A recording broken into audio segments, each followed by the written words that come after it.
Escape to paradise. 5 must-visit islands for wildlife and adventure. Rugged, windswept, and ripe for adventures, the best remote islands for wildlife spotting are a far cry from your typical all-inclusive Caribbean getaways. Of course, deciding on the best islands to visit will vary depending on your interest, but if you're seeking that edge-of-the-world feeling, then these remote isles are the perfect choice for spotting wildlife, relishing adventures, and reconnecting with raw nature. In number 1 position, the Azores. For verdant volcanic walks and whale watching. Starting a little closer to home, especially if you're traveling from Europe or the west coast of the USA, the Azores, an autonomous archipelago of Portugal, are a true adventure playground. Rising spectacularly from the cerulean waters of the Atlantic Ocean, the 9 inhabited volcanic islands all have similarities, such as epic hiking trails and verdant vistas, while retaining their own personalities. Long and in the know Wild Isles getaway, the Azores have had the spotlight turned on them in recent years. This is in no small part to being a year-round cetacean spotting destination, although the peak whale watching season runs from April until October.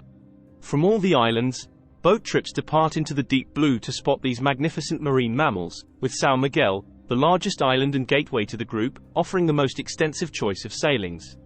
But apart from being renowned wildlife islands, the Azores are also riddled with handsome hiking trails that pass through dense forests, climb up soaring peaks, and linger alongside colorful hydrangeas. São Miguel is also loved for its geothermal activity and hot springs, and surfers and water sports fanatics are equally spoiled. While there are no ferry sailings to the islands from Portugal, you can get around the Azores without a car, using public transport and some inter-island ferries.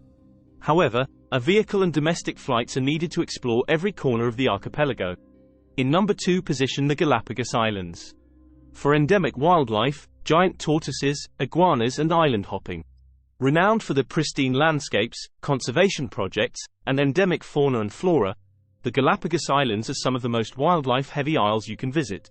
Sitting around 600 miles off Ecuador's coast, the best way to see the island's native wildlife is by choosing from one of the many exciting Galapagos Island expeditions available, as island hopping by boat will allow you to cover more ground across the 120-plus island archipelago.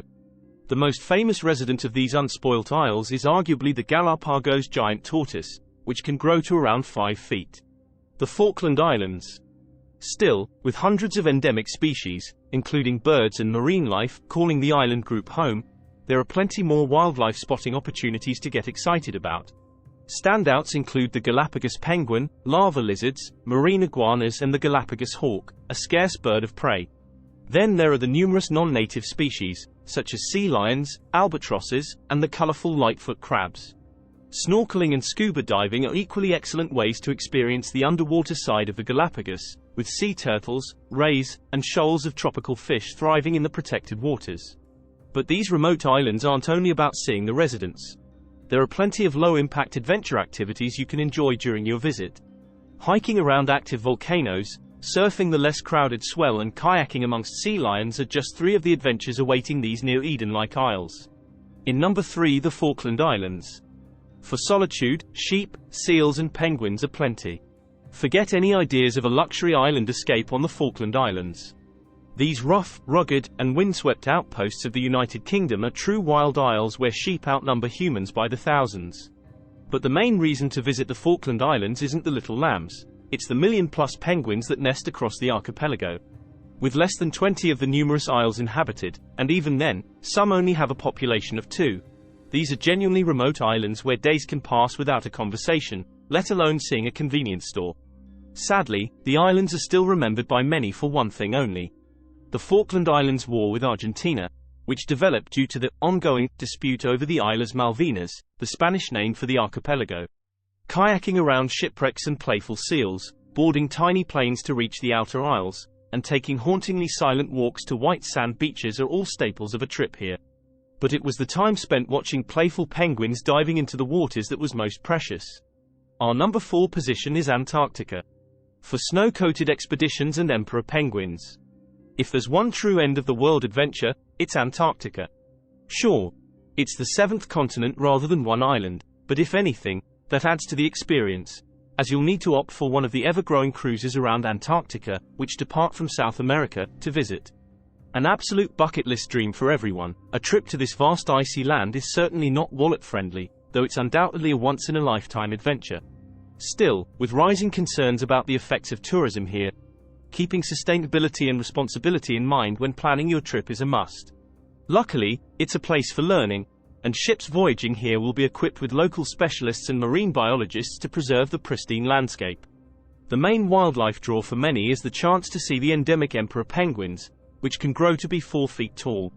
You'll also have the chance to spot other species of penguins, whales, including orcas, seals and various seabirds. Kayaking across the mirror-like waters while admiring the icy landscapes is an absolute dream of mine, and I honestly can't think of any better wild island adventure. In our last position, the Faroe Islands. For secluded whale watching and puffins with decent public transport. One of the Faroe Islands' biggest appeals is that no expedition ship is needed to explore them, as the 18 islands have a surprisingly impressive network of subsided buses and ferries. You can even reach the autonomous archipelago of Denmark by ferry from the mainland, with the ferry then continuing to Iceland. The main appeal for me is to understand the remote way of life and learn more about the Faroese people, although wildlife plays a big part in bringing the small annual contingent of visitors. Puffins are the big draw for many, and it's believed around 500,000 pairs breed across the archipelago. The best place to spot them is the island of Mykines, although the breeding season only runs from April until September. Dolphin and whale sightings are possible year-round, meaning those who brave the foggy and dark winters might even get a sighting. Other attractions on these remote islands include turf-roofed houses, dramatic waterfalls plunging into the chilly ocean, and optical illusion floating above the near-vertical cliffs. It looks like a destination where you can both lose and find yourself, and I'm excited to report my findings in a few weeks. Thank you for joining us on this wild journey, and until next time, keep exploring, keep dreaming, and keep the spirit of adventure alive.